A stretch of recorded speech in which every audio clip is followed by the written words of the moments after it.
नमस्कार दोस्तों, weather analyser YouTube channel के लंबे अवधि के मौसम पूर्वानुमान के इस वीडियो में आप सभी का स्वागत है, जो कि भारत का सबसे अंडररेटेड वेदर फोरकास्टिंग चैनल है।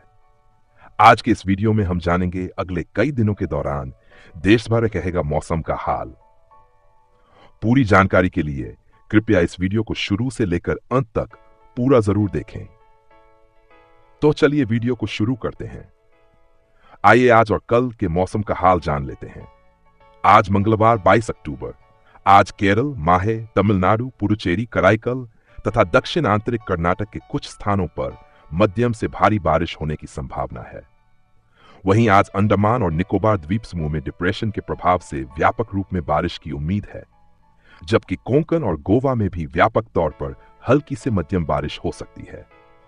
उसी के साथ आज नागालैंड, मणिपुर, मिजोरम, त्रिपुरा, तटीय और उत्तरी आंतरिक कर्नाटक और लक्षद्वीप में बिखरी हुई रूप में बारिश हो सकती है। इसके अलावा असम और मेघालय, पश्चिम बंगाल और सिक्किम, ओडिशा, उत्तराखंड, मध्य प्रदेश, गुजरात, मध्य महाराष्ट्र, मराठवाड़ा, विदर्भ, छत्तीसगढ़, तटीय आंध्र प्रदेश और यनम, तेलंगाना और रायलसीमा में भी कुछ स्थानों पर हल्की या मध्यम बारिश की संभावना है।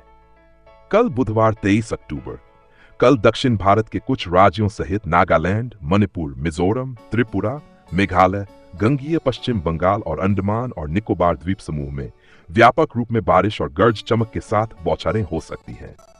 तटीय ओडिशा में भी कुछ स्थानों पर मध्यम से भारी बारिश की संभावना है। वहीं कल अरुणाचल प्रदेश, असम, सिक्किम, उप हिमालयी पश्चिम बंगाल, बिहार, झारखंड और लक्षद्वीप में अलग अलग स्थानों पर बिखरी हुई रूप में बारिश या फिर गरज चमक के साथ हल्की बारिश हो सकती है। उसी के साथ कल लद्दाख और जम्मू कश्मीर में कुछ स्थानों पर बारिश और बर्फबारी के साथ साथ कभी कभी गरज चमक का सिलसिला जारी रह सकता है। अभी हम वेदर सिनॉप्सिस की तरफ नजर डालेंगे और देखेंगे कहां किस प्रकार का मौसमी प्रणालियां सक्रिय हैं।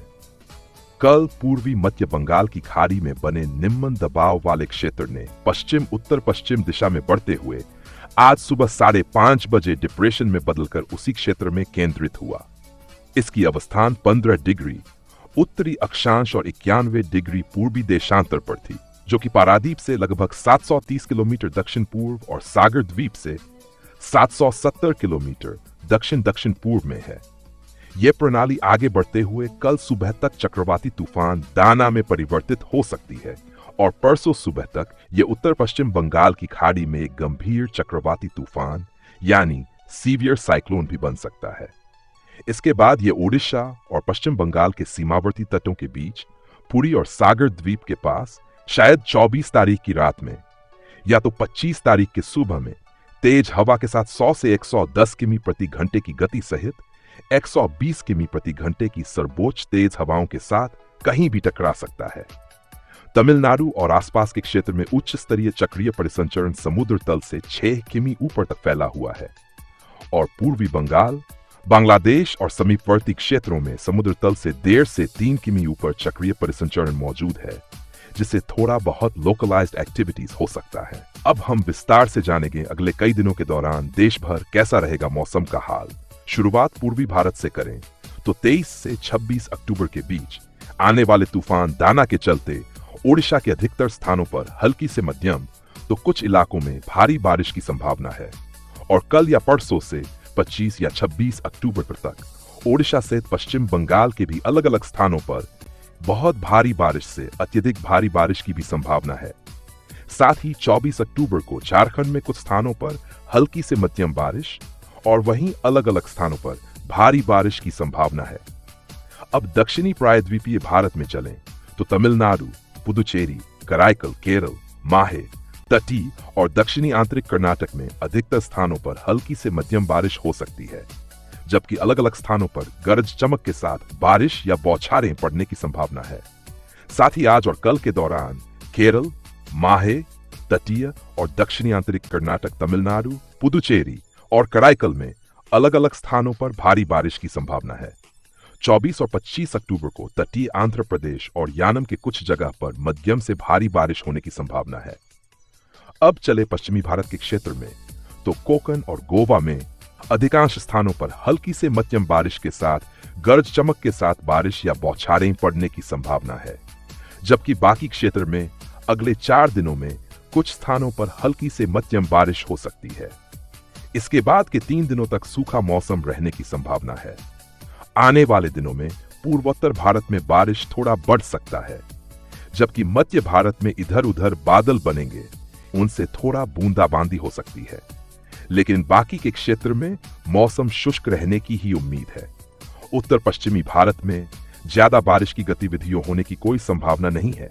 हाँ, इधर उधर थोड़ा बादल दिख सकता है, परंतु वहां मौसम ज्यादातर शुष्क और गर्म ही रहेगा। मॉडल रन में ज्यादा कोई परिवर्तन हुआ तो नहीं है। जैसे कि हम पहले से ही पूर्वानुमान करते आ रहे थे कि इस तूफान के ओडिशा और पश्चिम बंगाल के तटीय इलाकों की तरफ ही आगे बढ़ सकता है। ऑलमोस्ट हर एक मॉडल रन में यही दिख रहा है। अभी मुख्य रूप से ज्यादा मूवमेंट इसका हुआ नहीं है, लेकिन पूर्वानुमान के तौर पर यह उत्तर पश्चिम दिशा में रुख करेगा और ओडिशा और पश्चिम बंगाल के तट के बहुत करीब आ जाएगा। यह सिस्टम डिप्रेशन के रूप में अभी बना हुआ है और अभी से ही यह दिखने में अच्छा लग रहा है, लेकिन उसी के साथ इसके दूरगामी प्रभाव के बारे में चिंता करना भी आवश्यक है। इन सभी मॉडल ट्रेंड्स को स्टडी और एनालाइज करके हमने अपने तरफ से आने वाले तूफान के ट्रैक का आंकलन किया है, जहां पर हमने लैंडफॉल की संभाव्यता ओडिशा और पश्चिम बंगाल के बॉर्डर पर, खास करके ओडिशा के धमरा पोर्ट से पश्चिम बंगाल के सागर आइलैंड्स तक कोन ऑफ अनसर्टेनिटी सहित प्रधान ट्रैक को रखा गया है। इस आने वाले तूफान के लैंडफॉल शायद 24 तारीख की रात में या तो 25 तारीख की सुबह में हो सकता है, और अभी के हिसाब से हमने तीव्रता को 115 किलोमीटर के आसपास ही रखा है, जो कि इसको सीवियर साइक्लोन बनता है। ओडिशा और पश्चिम बंगाल के निवासियों को इस तूफान के बारे में सतर्क और अवगत रहना चाहिए और उपयुक्त व्यवस्था लेना चाहिए। ध्यान दें कि ये दीर्घकालिक पूर्वानुमान लगातार बदलते रहते हैं और हर बदलाव महत्वपूर्ण होता है। किसी भी भविष्यवाणी पर पूरी तरह निर्भर ना रहें। हम केवल यह सुझाव देते हैं कि आप डेटा का अवलोकन करें, एक सामान्य विचार प्राप्त करें और अपने निर्णय विवेकपूर्ण तरीके से लें। तो दोस्तों, यह था अगले कई दिनों का मौसम का हाल। अपनी जगह के मौसम के अनुसार प्लान करें, तैयार रहें और सुरक्षित रहें। कृपया ध्यान दें, यह लंबे अवधि का पूर्वानुमान परिवर्तनशील है। पूर्वानुमान में किसी भी प्रकार का परिवर्तन हो तो आपको वीडियो द्वारा नोटिफाई कर दिया जाएगा। कोई भी डिसीजन सोच समझ कर लीजिएगा। आज के लिए बस इतना ही। वीडियो पसंद आए तो वीडियो को लाइक और चैनल को सब्सक्राइब भी कर दीजिए। किसी भी प्रकार का सवाल या सुझाव हो तो नीचे कमेंट करके हमें बताएं। और हाँ, कमेंट बारिश के टॉपिक के ऊपर ही होना चाहिए। कोई एफ टॉपिक कमेंट हो तो उस पर रिस्पॉन्ड नहीं किया जाएगा। वीडियो देखने के लिए आप लोगों को धन्यवाद और आपका दिन शुभ हो।